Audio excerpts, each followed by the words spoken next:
Assalamualaikum warahmatullahi wabarakatuh. Perkenalkan, nama saya Bagas Ardika Awaludin dari Universitas Mercu Buana jurusan S1 Akuntansi. Kali ini saya akan membawakan materi makalah yang berjudul Konsep Keuangan Syariah Non-Bank. Video ini dibuat untuk memenuhi tugas besar satu mata kuliah Lembaga Keuangan Syariah. Latar belakang. Lembaga Keuangan Syariah adalah suatu badan usaha yang berkegiatan atau beraktivitas pada bidang keuangan syariah dan asetnya dapat berupa uang ataupun non-uang berdasarkan prinsip syariah Islam. Seluruh kegiatan operasional yang ada di dalamnya tidak diperbolehkan mengandung unsur riba sedikit pun atau hal-hal yang dilarang dalam agama Islam. Lembaga keuangan syariah non-bank yaitu sebuah alternatif bagi pelaku usaha yang belum bisa memenuhi persyaratan agar memperoleh pembiayaan dari bank. Lembaga ini mempunyai kriteria khusus yaitu produk dan layanannya wajib sesuai dengan prinsip-prinsip yang ada dalam agama Islam. Rumusan masalah. Yang pertama, apa pengertian dari lembaga keuangan syariah non-bank? Yang kedua, apa jenis-jenis lembaga keuangan syariah non-bank? Yang ketiga, bagaimana peran lembaga keuangan syariah non-bank? Dan yang keempat, apa tantangan yang dihadapi oleh lembaga keuangan syariah non-bank yang ada pada negara Indonesia? Tujuan dibuatnya makalah ini ialah untuk memberikan informasi dan pemahaman tentang pengertian dan konsep lembaga keuangan syariah non-bank, untuk memberikan informasi dan pemahaman tentang jenis-jenis lembaga keuangan syariah non-bank, dapat memahami peran lembaga keuangan syariah non-bank, dan juga untuk mengetahui apa saja tantangan yang dihadapi oleh lembaga keuangan syariah non-bank yang ada pada negara Indonesia.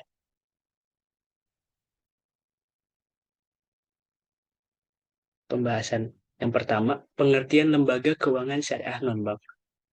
Lembaga keuangan syariah non-bank yaitu sebuah alternatif bagi pelaku usaha yang belum bisa memenuhi persyaratan agar memperoleh pembiayaan dari bank. Lembaga keuangan syariah non-bank berjalan dalam suatu kegiatan bisnis non-bank.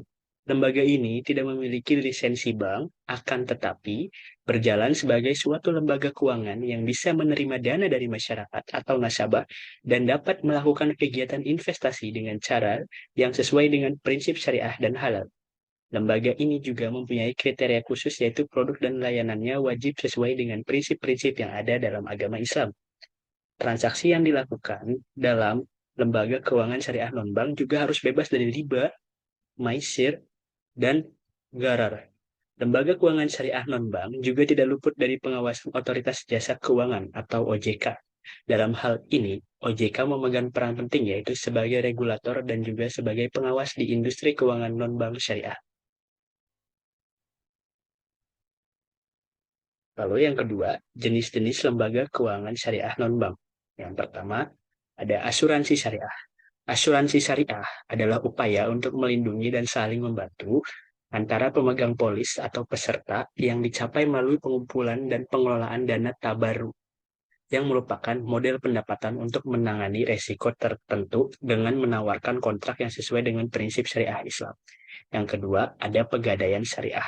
Pegadaian syariah adalah lembaga keuangan negara yang berhak memberikan pembiayaan kepada masyarakat berdasarkan hukum gadai di dalam syariat Islam. Berarti mempertahankan jaminan yang dapat berupa materi atau manfaat tertentu dari pemilik sebagai jaminan atas pinjaman yang diterima. Lalu yang ketiga, ada pasar modal syariah. Pasar modal syariah ialah semua kegiatan di pasar modal yang tidak bertentangan dengan prinsip syariah. Pasar modal syariah Indonesia merupakan bagian dari industri keuangan syariah yang diatur oleh Otoritas Jasa Keuangan, khususnya Otoritas Pasar Modal Syariah. Lalu yang keempat, ada dana pensiun syariah. Dana pensiun syariah merupakan lembaga keuangan syariah dengan keistimewaan yang dapat digunakan untuk menjaga kesinambungan pendapatan di masa pensiun. Lalu, kelima, ada koperasi syariah. Koperasi syariah adalah badan usaha yang berlandaskan penerapan sistem bagi hasil bergerak di bidang simpanan, keuangan, dan investasi. Dan yang terakhir ada lembaga pembiayaan syariah atau LPS. LPS adalah lembaga keuangan syariah yang berfokus pada kegiatan pembiayaan untuk kebutuhan konsumen, bisnis, sektor publik. LPS menyediakan produk pembiayaan seperti murabahah, musyarakah, mudharabah, dan ijarah. Lalu ada peran lembaga keuangan syariah non-bank. Yang pertama, memberikan fasilitas kredit. Dengan adanya lembaga keuangan syariah non-bank berperan untuk menyediakan atau mengadakan proses kredit yang bisa digunakan untuk pembelian barang, contohnya elektronik. Dan yang kedua, ada menghimpun dana masyarakat. Sesuai keputusan Menteri Keuangan nomor 38/MK/4/1972, lembaga keuangan non-bank mempunyai tugas penting yaitu menghimpun dana masyarakat. Dana yang diperoleh dari nasabah tersebut kemudian diterbitkan sebagai surat berharga yang dapat digunakan untuk membiayai investasi suatu perusahaan atau perorangan. Lalu C, menjadi perantara bagi perusahaan. Dengan adanya lembaga keuangan syariah non-bank dapat mempermudah perusahaan dalam hal mencari modal dan investor. Hal ini sangat berguna bagi perusahaan domestik untuk mendapatkan persyaratan modal, penyertaan modal dari investor asing maupun domestik. Yang selanjutnya, melakukan proses usaha pada bidang keuangan. Dengan hadirnya lembaga ini, maka ikut melaksanakan peran dalam hal membantu atau menolong kesejahteraan masyarakat dan juga kelangsungan aktivitas pada bidang keuangan di negara Indonesia. Lalu, memberikan pilihan alternatif bagi masyarakat untuk mengakses layanan keuangan syariah selain bank. Lalu, yang terakhir, menyediakan pembiayaan berbasis syariah.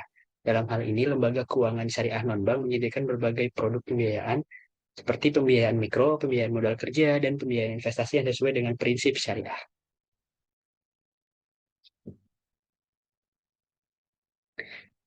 Yang keempat, berikut adalah beberapa tantangan yang dihadapi oleh lembaga keuangan syariah non-bank yang ada pada negara Indonesia. Pertama, persaingan dengan lembaga keuangan konvensional yang lebih mapan dan terkenal di masyarakat. Yang kedua, kurangnya pemahaman masyarakat mengenai produk dan layanan keuangan syariah, sehingga kurangnya minat untuk menggunakan layanan tersebut. Yang ketiga, peraturan perundang-undangan yang belum sepenuhnya mendukung pengembangan lembaga keuangan syariah non-bank, seperti masih adanya ketidakjelasan mengenai pembiayaan syariah yang dapat diterima sebagai jaminan. Yang keempat, terbatasnya jumlah pelaku usaha yang membutuhkan pembiayaan syariah sehingga potensi pasar masih relatif kecil.